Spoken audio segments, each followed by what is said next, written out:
السلام عليكم ورحمة الله وبركاته. إن الحمد لله نحمده ونستعينه ونستغفره ونؤمن به ونتوكل عليه ونعوذ بالله من شرور أنفسنا ومن سيئات أعمالنا. من يهده الله فلا مضل له ومن يضلل فلا هادي له. ونشهد أن لا إله إلا الله ونشهد أن محمدا عبده ورسوله.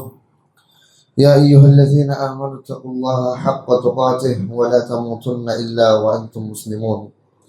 يا أيها الناس اتقوا ربكم الذي خلقكم من نفس واحدة وخلق منها زوجها وبث منهما رجالا كثيرا ونساء واتقوا الله الذي تساءلون به والأرحام إن الله كان عليكم رقيبا.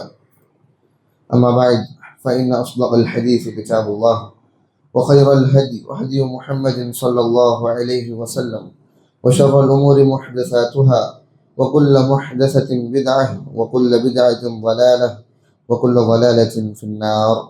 فأعوذ بالله السميع العليم من الشيطان الرجيم. بسم الله الرحمن الرحيم. وتزودوا فإن خير الزاد التقوى.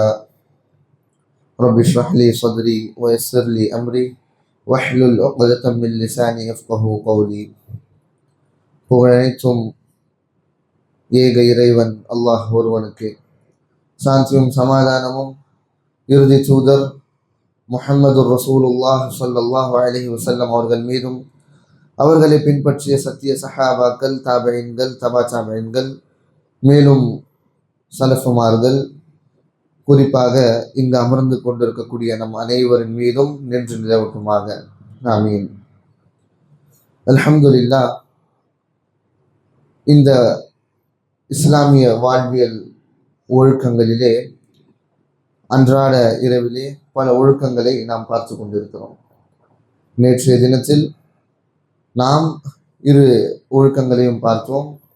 நோயாளியை நாம் சென்று இயாதத் செய்தால் அந்த ஒழுக்கங்களை நாம் என்ன பேணுவது, இதே போலவே ஒரு நோயாளி எந்தெந்த ஒழுக்கங்களை கொண்டு அல்லாஹ்விடம் பிரார்த்தனை செய்வதாக இருந்தாலும் சரி, எந்த மாதிரியான நம்பிக்கை எண்ணம் அல்லாஹ்வின் மீது இருக்க வேண்டும், இதை பற்றி நேற்றைய அமர்விலே பார்த்தோம்.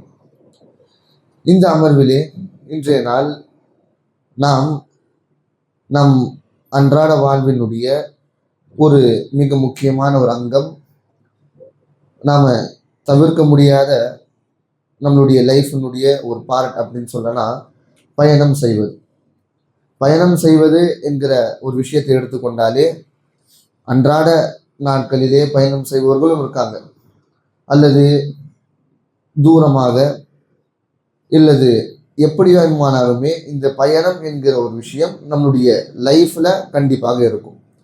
இந்த பயணத்துல இஸ்லாம் என்ன சொல்கிறது, இஸ்லாம் எந்தெந்த ஒழுக்கங்களை நாம இந்த பிரயாணத்தின் பொழுது பேண வேண்டும், எந்த ஒழுக்கங்களை கொண்டு இந்த பயணத்தை நாம ஒரு நல்ல முறையான இபாதத்தாக மாற்றலாம், இதை இன்ஷா அல்லாஹ் இஸ்லாமிய முறையிலே இந்த ஒழுக்கங்களை நாம் பார்க்க உள்ளோம்.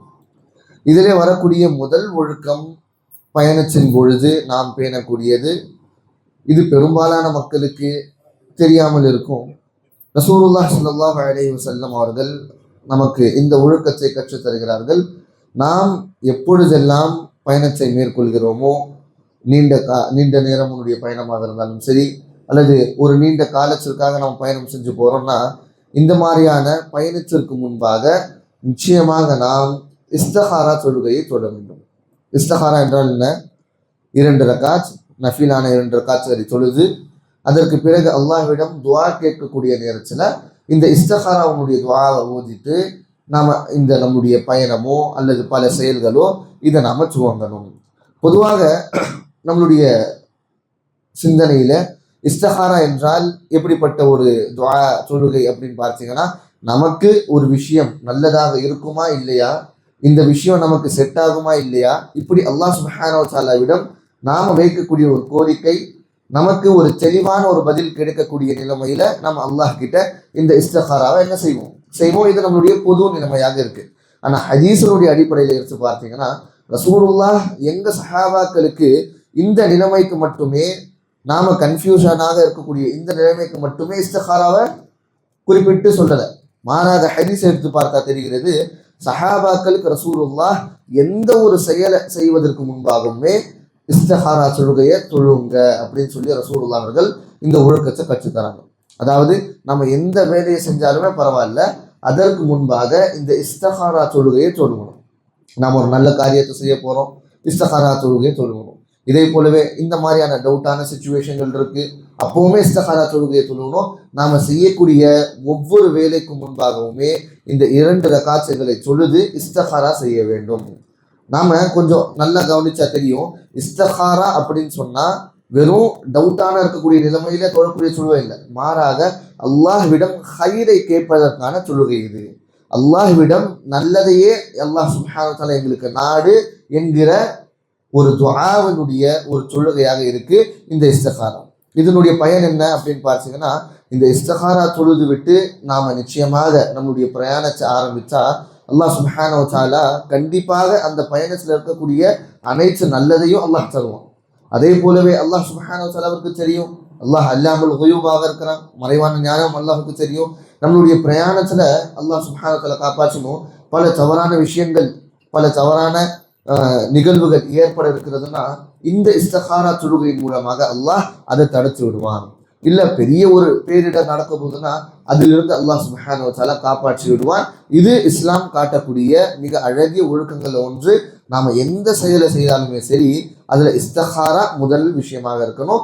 அதிலுமே இஸ்லாம் காட்டுகிறது, பயணத்தின் பொழுது 2 ரக்காத்துகளை தொழுது துஆ கேட்டு நீங்கள் என்ன செய்யுங்க, உங்களுடைய பயணத்தை இன்ஷா அல்லாஹ் மேற்கொள்ளுங்க. இது முதல் ஒழுக்கமாக இருக்கு. இதே போலவே இஸ்லாம் நமக்கு வலியுறுத்தக்கூடிய பயணத்தினுடைய ஒழுக்கங்களை பற்றி பார்த்தா, பயணம் அப்படின்னு சொன்னால் இந்த காலத்தில் அல்லாஹ் அக்பர், அல்லாஹ் சுப்ஹானஹு வ தஆலாவிற்கு நம்ம எவ்வளவு நன்றி செலுத்தினாலுமே அது கம்மியாக இருக்கும். ஏன்னா பயணம் இது நமக்கு இந்த காலத்தில் மிகவும் இலகுவாக ஒரு டிரான்ஸ்போர்ட்டேஷன் ஃபெசிலிட்டியாக மாறிடுச்சு. அல்ஹம்துலில்லாஹ். அது பஸ்ஸாக இருக்கட்டும், ட்ரெயினாக இருக்கட்டும், அதுலேயுமே ஏசி பஸ் இருக்குது, ஏசி ட்ரெயின் இருக்குது. ஃப்ளைட்னா எவ்வளவோ மாதங்கள் கடந்து போய் ஹஜ் உம்ரா செய்யக்கூடிய நிலைமை இருந்தது அன்றைய காலத்தில். ஆனால் இப்போ அல்ஹம்துலில்லாஹ் ஃப்ளைட்டில் உட்கார்ந்தா 6 மணி நேரமோ 7 மணி நேரத்தில் போய் சவுதியால் நம்ம இறங்கிடுறோம். இந்த மாதிரியான பல விஷயங்கள் இருக்குது. ஆனால் நாம் சில பல காலங்கள் ஒரு பல நூற்றாண்டுகளை கடந்து முன்னா போனால் தெரியும், பயணம் அப்படின்னு சொன்னாலே இது மௌத்துக்கு சமமான ஒரு விஷயமாக இருக்கு. பயணம்னாலே சொல்லுவாங்க, ரசூலுல்லாஹ்வுடைய ஹதீஸ் இருக்கு, அஸ்ஸஃபர் கித்ஆத்து மினன் நார். அதாவது சஃபர் செய்வது, பயணம் செய்வது இது நெருப்பினுடைய ஒரு பகுதியாக இருக்கு. அவ்வளவு கஷ்டமா இருக்கும் பயணம். நமக்கும் தெரியும், பழைய காலத்துலலாம் இந்த ஹஜ்ஜிற்கு போகும் பொழுது, பயணம் மேற்கொள்ளும் பொழுது போறவங்க போயிட்டு வரேன்னு சொல்ல மாட்டாங்க. ஏன்னா அல்லாஹ் அக்பர், அந்த அளவிற்கு கஷ்டமான பயணமாக இருக்கும். அவங்க போறவங்க நிச்சயமாக திரும்பி வருவாங்களா இல்லையான்னு தெரியாது. இது பயணத்தினுடைய அந்த காலத்தினுடைய நிலைமையாக இருந்தது. இந்த நிலைமைகளை கொண்டு ரசூலுல்லாஹ் 2 விஷயங்களை கற்றுத்தராங்க. நிச்சயமாக நீங்க பயணத்துல கிளம்பும் பொழுது 2 விஷயங்களை செய்யுங்க. முதல் விஷயம், உங்களால மற்றவங்களுக்கு தீங்கோ கஷ்டமோ நீங்க செஞ்சிருந்தீங்கன்னா, உங்களால மற்றவங்களுக்கு மன கஷ்டங்களை நீங்க கொடுத்திருந்தீங்கன்னா, தெரிந்தோ தெரியாமலோ உங்களுடைய நண்பர்களோ உறவினர்களுடைய அந்த கஷ்டத்தை போக்கிவிட்டு மன்னிப்பு கேட்டோ நல்ல முறையில் பேசிக்கொண்டோ அதற்கு பின்பாக உங்களுடைய பயணத்தை ஆரம்பிங்க. ஏன், நமக்கு தெரியாது திரும்பி வருவோமா இல்லையான்னு சொல்லி. இதனால ரசூலுல்லாஹ் இந்த ஒழுக்கத்தை கற்றுத்தராங்க. எங்கெல்லாம் உங்களுக்கு நினைவு இருக்கிறதோ, நீங்க செய்த தவறான விஷயங்கள், மன கஷ்டம் கொடுக்கக்கூடிய விஷயங்கள், இது எல்லாமே தீர்த்துட்டு அவங்களுடைய மன கஷ்டங்களை போக்கிட்டு நீங்க என்ன செய்யுங்க, உங்களுடைய பிரயாணத்தை ஆரம்பிங்க. இதே போலவே பயணின் பொழுது அதிகமாக இஸ்திக்ஃபார் ஓதி கொண்டிருங்க.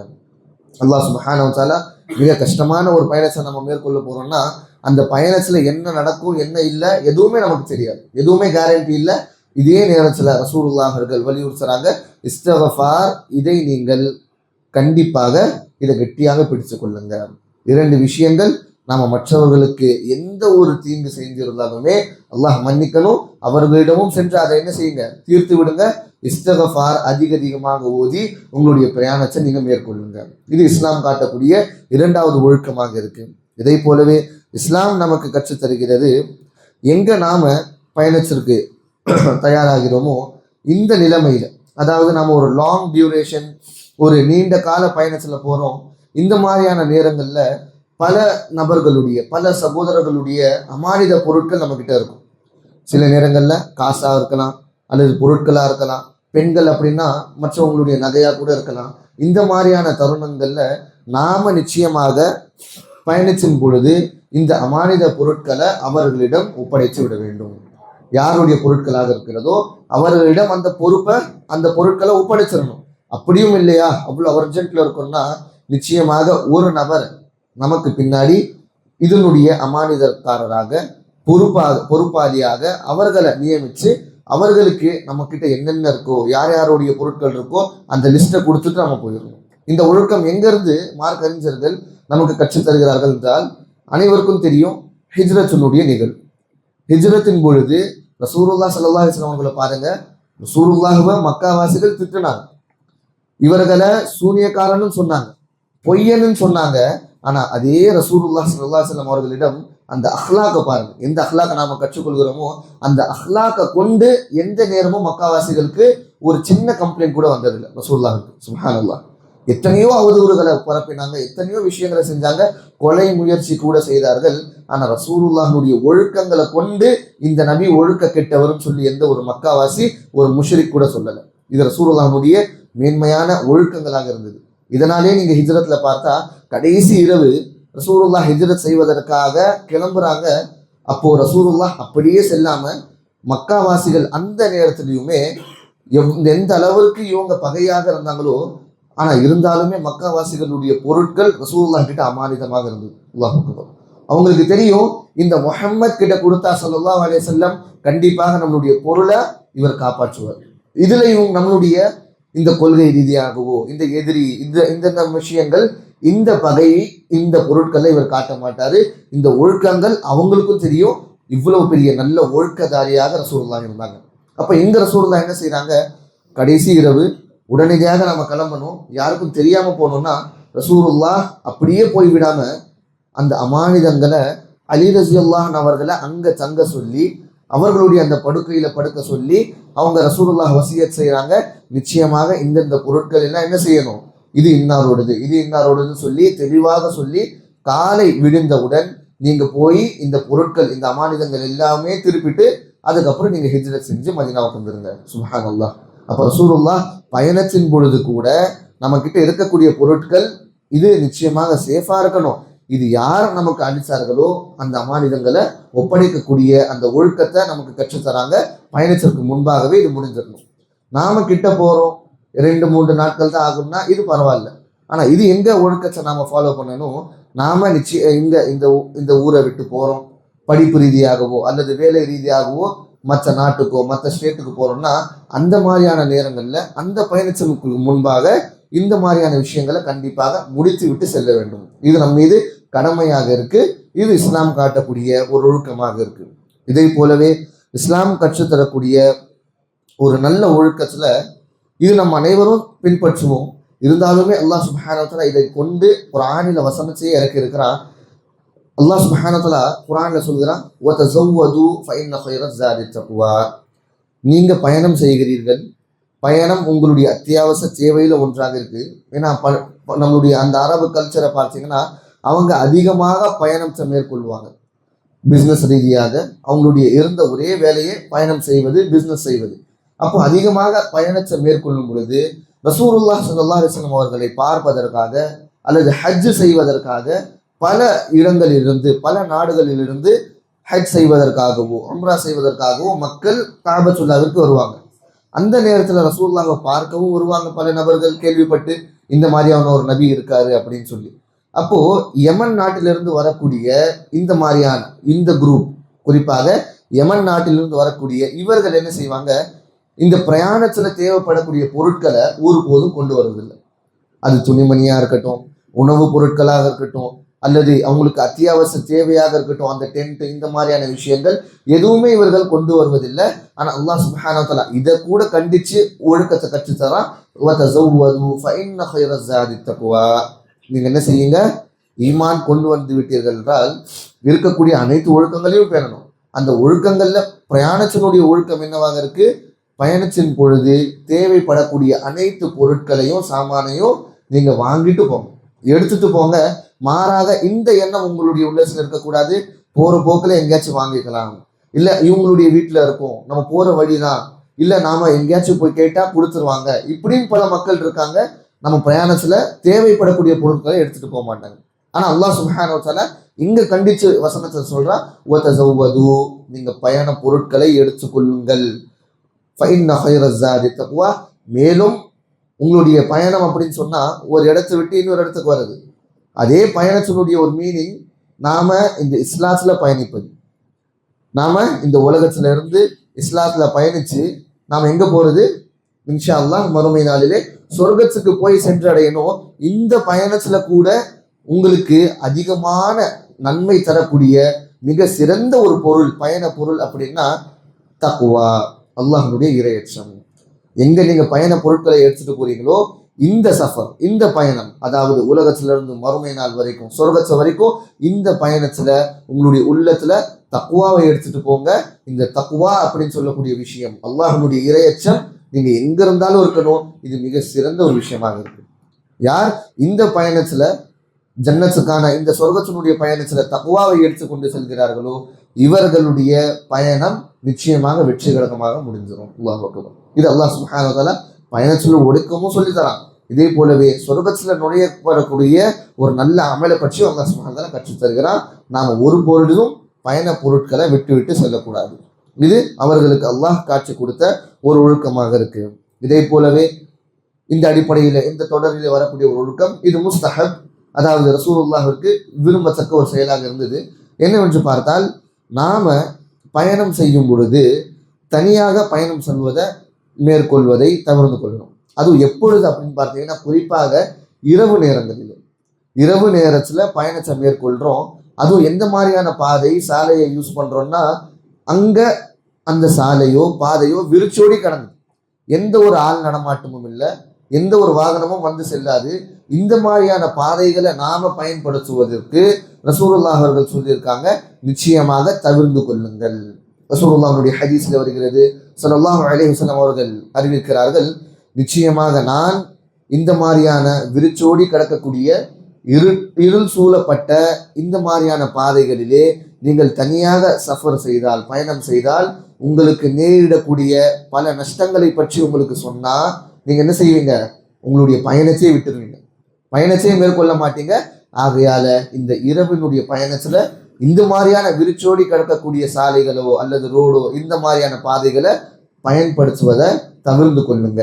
இதுல சஹாபாக்கள் பல விஷயத்த சொல்றாங்க உலமாக்கள். ஏன் என்று பார்த்தால், அந்த மாதிரியான சாலைகள்ல அந்த காலத்திலும் சரி இந்த காலத்திலும் சரி திருடர்களுடைய சொல்லை இப்பவும் இருக்கு. எப்போ என்ன நடக்கும் அல்லாஹ் ஆலம் தெரியாது. இதே போலவே நாம தனியாக இந்த மாதிரியான ஆள் நடமாட்டமே இல்லாத ரோட்ல போயிட்டு இருக்கோம், திடீர்னு உடல்நிலை சரியில்லாம போயிருச்சு, அப்போ காப்பாற்ற யாரும் இருக்க மாட்டாங்க. இந்த மாதிரியான பல நோக்கங்கள், பல காரணங்கள் ரசூலுல்லாஹ்வுடைய ஹதீஸை வச்சு உலமாக்கள் சொல்றாங்க. ஆனா இதை நாம தெரிந்து கொள்ளணும், அந்த நோக்கம் இருக்கா இல்லையா, காரணம் என்ன, இது நமக்கு தேவையில்லை. ரசூலுல்லாஹ் சொல்லிட்டாரா, அப்போ இங்க நிச்சயமாக இஸ்லாமிய ரீதியாகவும் சில பல முக்கியமான விஷயங்கள் இருக்கும். இந்த மாதிரியான சாலைகள்ல தனியாக பயணம் செய்வது தவிர்த்து கொள்ள வேண்டும். இதே போல ஸல்லல்லாஹு அலைஹி வஸல்லம் அவர்கள் காட்டக்கூடிய ஒரு நல்ல ஒழுக்கத்துல இது ரசூலுல்லாஹ் அவர்கள் சொல்லித்தராங்க, எந்த நேரத்துல நம்ம பயணம் செய்யணும். ஒழுக்கம் இருக்கு, ஆனா அந்த ஒழுக்கங்கள்ல பயணம் செய்வதற்கான தகுந்த நேரத்தையும் ரசூலுல்லாஹ் சொல்லித்தராங்க. நிச்சயமாக நீங்க ஃபஜருக்கு முன்பாக இருக்கக்கூடிய அந்த இரவு பகுதியில பயணத்தை மேற்கொள்ளுங்க. ஹதீஸ்ல வருகிறது அத்துல்ஜா, அதாவது ஃபஜருக்கு முன்பாக இருட்டாக தானே இருக்கும். ஃபஜருக்கு முன்பாக நம்ம பார்த்தோம்னா சஹருடைய அந்த நேரத்துல நிச்சயமாக இருட்டா இருக்கும். அந்த மாதிரியான நேரங்கள்ல நீங்க உங்களுடைய பயணத்தை மேற்கொள்ளுங்க. இதே ஹதீஸினுடைய அடிப்படையில இன்னொரு பல உலமாக்களுடைய தரப்பினம் அவங்க சொல்றாங்க, இந்த மாதிரியான நேரங்களை விட இரவு நேரங்கள்ல உங்களுடைய பயணத்தை மேற்கொள்ளுங்க. ஏன் அப்படின்னு பார்த்தீங்கன்னா, இன்னொரு ஹதீஸை வச்சு இங்க சஹாபாக்கள் மார்க் அறிஞர்கள் சொல்றாங்க, ரசூலுல்லாஹ் அவர்கள் கூறினார்கள், ஃபஇன்னல் அர்த தத்வி அல்லைல், நிச்சயமாக இந்த பூமி இருக்கு இல்லையா, இந்த பூமியினுடைய பாதைகள், இந்த பூமி பறந்து விழுந்து கிடைக்கிற இந்த பூமியை அல்லாஹ் சுப்ஹானஹு வ தஆலா இரவு நேரத்துல அப்படியே என்ன செய்யறான், மடிச்சிடறான். தத்வி அப்படின்னு சொன்னா இந்த பாதைகள் எல்லாம் சுருங்கி போயிடுது. அல்லாஹ் அக்பர். இதை நம்ம ப்ராக்டிக்கலா பார்க்கலாம். நீங்க பகல்ல டிராவல் பண்ணுங்க, அந்த டைமையும் எடுத்து பாருங்க. இரவு நேரத்துல ப்ராக்டிக்கலா நீங்க பாருங்க, உங்களுடைய பயணத்தினுடைய நேரமும் சரி, நம்ம போய் சென்றடையக்கூடிய அந்த டிஸ்டன்ஸும் சரி, நிச்சயமாக சீக்கிரமா போய் சென்றடையும். ஏன் அப்படின்னு பார்த்தீங்கன்னா, நாம பிராக்டிக்கலா பார்க்கறது டிராஃபிக் இல்லை, இந்த மாதிரியான விஷயங்கள். ஆனால் ரசூலுல்லாஹ் இன்னொரு ஒளிஞ்சிருக்கக்கூடிய மறைவான ஹிக்மத்தை சொல்றாங்க. அல்லாஹ் சுப்ஹானஹு வ தஆலா என்ன செய்யறான், இரவு நேரங்கள்ல இந்த பூமி அப்படியே சுருக்கிடுறாங்க, இந்த பாதைகளும் சுருக்கப்படுகிறது. இதனால நீங்க என்ன செய்யுங்க, இரவு நேரங்கள்ல பிரயாணத்தை மேற்கொள்ளுங்க, நல்ல முறையில உங்களுடைய பாதைகளும் நிச்சயமாக சேஃபா இருக்கும். இதே போலவே நீங்க சென்றடையக்கூடிய தூரமும் நிச்சயமாக அல்லாஹ் சுப்ஹானஹு வ தஆலா இலகுவாக்கிடுவான். இது நாம இந்த பிரயாணத்தின் பொழுது ஃபாலோ பண்ணக்கூடிய மிக நல்ல ஒழுக்கமாக இருக்கு. இதை நம்ம நல்ல முறையில் எடுத்துக்கொள்ளலாம் இன்ஷா அல்லாஹ். இதே போல ரசூலுல்லாஹ் ஸல்லல்லாஹு அலைஹி வஸல்லம் அவர்கள் இங்கு ஒரு அழகிய துஆக்களை சொல்லி தராங்க. எங்க பிரயாணத்துல செல்லக்கூடிய நாம துஆ ஓதணுமோ, இது இன்ஷா அல்லாஹ் அடுத்து வரக்கூடிய ஒழுக்கத்தை சொல்றேன். ஆனா ரசூலுல்லாஹ் என்ன சொல்றாங்க, பயணத்துல போறக்கூடிய நாம நம்மளுடைய வீட்டார்கள் யாரை நம்ம இங்க விட்டு செல்கிறோமோ இவங்களுக்காக வேண்டி துஆ செய்யணும். இதே போலவே யார் நம்மளை வழி அனுப்பி வைக்கிறாங்களோ, நாம உதாரணத்திற்கு பயணத்துல போறோம்னா நம்மளுடைய வீட்டார்கள் உறவினர்கள் யார் நம்மை வழி அனுப்பி வைக்கிறார்களோ அவர்களும் நமக்காக துஆ செய்ய வேண்டும். ரசூலுல்லாஹ் இதுவும் சொல்லி தராங்க.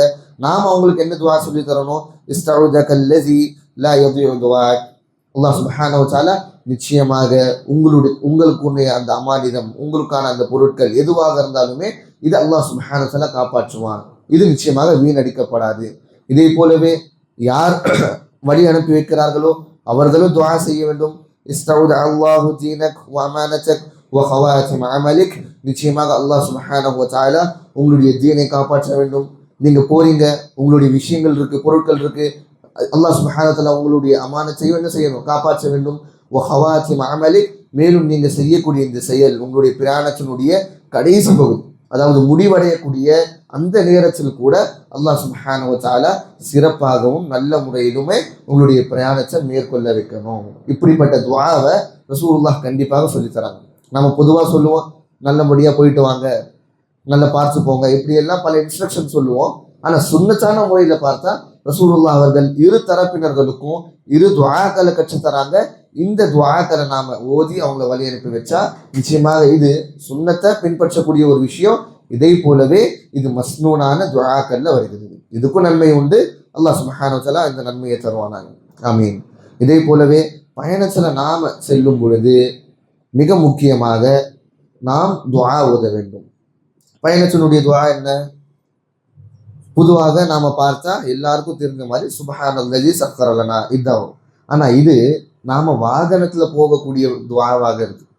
எல்லாரும் என்ன நினைச்சிட்டு இருக்கோம், பயணத்துல போறோம்னா எடுத்த உடனே சுப்ஹானல்லஸீ சக்கர லனா ஹாஸா வ மா குன்னா இது ஓதணும். அல்ஹம்துலில்லாஹ், இது ஓத வேண்டும், அவசியம்தான். ஆனா நாம கொஞ்சம் ஸ்லைட்டான டிஃபரன்ஸ் புரிஞ்சுக்கணும். இது நாம வாகனங்கள்ல உட்கார்ந்து செல்லக்கூடிய அந்த நேரத்துல பயன்படுத்தக்கூடிய துஆ. ரசூலுல்லாஹ் அவர்கள் கற்று தராங்க. சஹாபாக்கள் சொல்றாங்க, ரசூலுல்லாஹ் தன்னுடைய சவாரியில ஒட்டகமோ இந்த மாதிரியான சவாரிகளில் ஏறும் பொழுது பிஸ்மில்லாஹி அல்லாஹு அக்பர் அல்லாஹு அக்பர் அல்லாஹு அக்பர் என்று 3 முறை சொல்லிவிட்டு சுப்ஹானல்லஸீ சக்கர லனா என்று ஓதுவார்கள். இது வாகனத்தை நாம் எடுக்கும் பொழுது, நாம வீட்டை விட்டு ஆஃபீஸ் போனாலும் சரி இந்த துஆ ஓதணும். நாம எப்பொழுதெல்லாம் நம்மளுடைய வாகனங்களை, பைக்கு, காரு எதை யூஸ் பண்றோமோ இந்த மாதிரியான தருணங்கள்ல இந்த துஆ ஓதணும். பயணத்திற்கான துஆ என்ன அப்படின்னு பார்த்தீங்கன்னா, நம்மள பல பேர் இந்த துஆ ஓதிடுறோம். மாறாக இந்த துஆ ஓதணும். அல்லாஹும்ம இன்னா நஸ்அலுக ஃபீ சஃபரினா ஹாதல் பிர்ர வத் தக்வா வ மினல் அமலி மா தர்தாஹ் என்கிற இந்த மாதிரியான துஆ இருக்கிறது. இதை ஓதணும். இது பயணத்திற்கான துஆ. ஏன், இதுல பல விஷயங்கள் இருக்கு, பல துஆக்கள் இருக்கு. அல்லாஹ் சுப்ஹானஹு வ தஆலா, நான் பயணத்துல போறேன், அப்போ என்னுடைய வீட்டார்களை, நான் வீட்டில் விட்டிருக்கக்கூடிய பொருட்களை இதனுடைய அமானிதமாக அல்லாஹ் உன்கிட்ட விட்டு போறேன், இதை நீ பாதுகாத்து கொள்ளியா அல்லாஹ் என்கிற நல்ல அர்த்தங்களை கொண்ட துஆ இருக்கிறது. அல்லாஹும்ம இன்னா நஸ்அலுக ஃபீ சஃபரினா ஹாதல் பிர்ர வத் தக்வா. இந்த துஆ ஓதிக்கொள்ளணும். இதை நாம மாற்றிக்கொள்ளணும். இதே போலவே இங்க ஒரு டவுட் ஏற்படும். பயணத்துல போறோம், வாகனத்துல இருக்கோம், இடையில எங்கேயாச்சும் டீ காஃபிக்கு நிப்பாட்டுவோம், இல்லை தேவைக்காக நிப்பாட்டுவோம். இப்போ நிப்பாட்டியதற்கு பிறகு திரும்ப நாம நம்மளுடைய பயணத்தை ஆரம்பிக்கும் பொழுது, அதாவது கண்டினியூ பண்ணும் பொழுது திரும்ப துஆ ஓதணுமா அப்படின்னு பார்த்தீங்கன்னா நிச்சயமாக தேவையில்லை. ஏன், நம்மளுடைய பயணத்தினுடைய நோக்கம் என்ன, எங்க நம்மளுடைய இலக்காக இருக்கோ அங்க போய் நிப்பாட்டுவது. இடையில நம்ம எங்க நிப்பாட்டினாலுமே திரும்ப அந்த துஆ ஓதுவது தேவையற்றது. இன்ஷா அல்லாஹ் அந்த ஒரே ஒரு துஆ நமக்கு போதுமானதாக ஆகிவிடும். இதே போலவே இஸ்லாம் காட்டக்கூடிய நல்ல ஒழுக்கங்கள்ல சஹாபாக்களுக்கு ரசூலுல்லாஹ் அவர்கள் வலியுறுத்துகிறார்கள். நாம பயணத்தில் செல்லும் பொழுது பாதைகள் பல விதமாக இருக்கும். நாம எப்பொழுதெல்லாம் மேடான பகுதியில், அதாவது ஏறக்கூடிய பகுதிகளில், பிரிட்ஜ் மாதிரி இருக்கு இல்லையா, ஏறக்கூடிய பகுதிகளில் செல்லும் பொழுது நாம ரசூலுல்லாஹ் ஸல்லல்லாஹு அலைஹி வஸல்லம் அவர்கள் சொல்லி தராங்க, அல்லாஹு அக்பர் என்று சொல்லிவிட்டே ஏற வேண்டும். நாம வெறும் பயணம்னா போற லாங் டிஸ்டன்ஸ் மட்டும் இல்லை, நம்ம போறோம் ஆஃபீஸுக்கு, ஸ்கூலுக்கு போறோம் ஆட்டோவில், பஸ்ஸில் அப்படின்னா அந்த நேரத்தில் கூட பிரிட்ஜ் ஏறுனா ரசூலுல்லாஹ் இதை தான் சொல்றாங்க, அல்லாஹு அக்பர் அல்லாஹு அக்பர் என்று சொல்லிக்கிட்டே அந்த மேடான பகுதியை கடந்து போகணும். இதே போலவே இறங்கக்கூடிய இடங்கள் வருகிறதா, பள்ளமான இடங்கள், அந்த மாதிரியான தருணங்கள்ல ரசூலுல்லாஹ் கற்றுத் தருகிறார்கள் சுப்ஹானல்லாஹ் அப்படி. இது இந்த இரண்டு விஷயங்களுமே இரண்டு பாதைகள்ல நாம செல்லும் பொழுது, மேலே ஏறும் பொழுது அல்லாஹு அக்பர், அதே போலவே கீழே இறங்கும் பொழுது சுப்ஹானல்லாஹ் சுப்ஹானல்லாஹ் என்று சொல்லிவிட்டு இந்த ஜிக்ரை நாம அடிக்கடி ஓதிவிட்டு இறங்க வேண்டும். இது இஸ்லாம் காட்டக்கூடிய ஒழுக்கங்கள்ல ஒரு ஒழுக்கமாக இருக்கு. இதே போலவே இஸ்லாம் காற்று தரக்கூடிய ஒரு பிரயாணத்தினுடைய நல்ல ஒழுக்கம் என்னவென்று பார்த்தால், நாம ரசூலுல்லாஹினுடைய அந்த காலத்தில் எடுத்து பார்த்தா, அந்த காலத்திற்கு ஏற்ப ரசூலுல்லாஹ் ஒரு ஹதீஸை சொல்றாங்க, நீங்க நிச்சயமாக உங்களுடைய பிரயாணத்தின் பொழுது ரெஸ்ட் எடுக்கணும்னா, இல்லை இரவு வந்துருச்சு, இப்போ தூங்கக்கூடிய நேரம் வந்துருச்சுன்னா, உங்களுடைய டென்ட், நீங்க தூங்கக்கூடிய அந்த பகுதி, நீங்க என்ன செய்யாதீங்க, அந்த பாதையினுடைய நடுவு பகுதியாக இருந்தாலுமே அல்லது பாதை எந்த அளவிற்கு முடிவடையலையோ அந்த பாதையிலேயே உங்களுடைய டென்ட்டுகளை போட்டு விடாதீங்க, உங்களுடைய தூங்கக்கூடிய அந்த கூடாரங்களை அமைச்சு விடாதீர்கள். ஏன் அப்படின்னு பார்த்தீங்கன்னா, அந்த காலத்துல இப்போவும் சரி, நம்ம வில்லேஜ் இந்த மாதிரியான இடங்கள்ல கடந்து போகும் பொழுது இரவு நேரத்துல பல மிருகங்களும் சரி, ஒரு கொடூர விஷம் கொண்ட பூச்சிகளும் சரி, பாம்புகளும் சரி, இது அந்த மாதிரியான பாதைகள் அதிகமாக நடமாடும். இது ரசூலுல்லாஹ் அவர்கள் கற்று தராங்க. எங்க இந்த மாதிரியான பாதைகள் காலையினுடைய நேரத்துல, பகலுடைய நேரத்துல உங்களுக்காக வேண்டி இருக்கிறதோ, இதே போலவே அந்த மாதிரியான மிருகங்கள், கொடூர பூச்சிகள், இது அல்லாஹ் சுப்ஹானஹு வ தஆலா அவங்களுக்கு இரவு நேரத்துக்கு கொடுத்துருக்கிறான். அவங்க தங்களுடைய உணவிற்காக வேட்டையாடுவதற்காக போவாங்க. இந்த மாதிரியான தருணங்கள்ல அவங்களுக்கு இடையூறாக இருந்தா நிச்சயமாக உங்களுக்கு அவங்க கஷ்டத்தை தருவாங்க, கண்டிப்பாக ஒரு பேரிடர் ஏற்படும். இது அந்த காலத்திற்கு ஏற்ப ரசூலுல்லாஹ் சொல்றாங்க. ஆனா இதே நம்ம இந்த காலத்துக்கு ஃபிட் பண்ணா இந்த ஒழுக்கத்தை எப்படி ஃபாலோ பண்ணணும்னா, நாம கார்லேயோ பஸ்லேயோ செல்லும் பொழுது கண்டிப்பாக இரவு நேரத்தில் சில டிரைவருக்கு தூக்கம் வரும். தூக்கம் வரும் பொழுது ரோட்டினுடைய ஓரத்தில் என்ன செய்வாங்க, பஸ்ஸை கொண்டு வந்தோ இல்லை காரையோ பைக்கையோ அங்கே பார்க் பண்ணிடுவாங்க.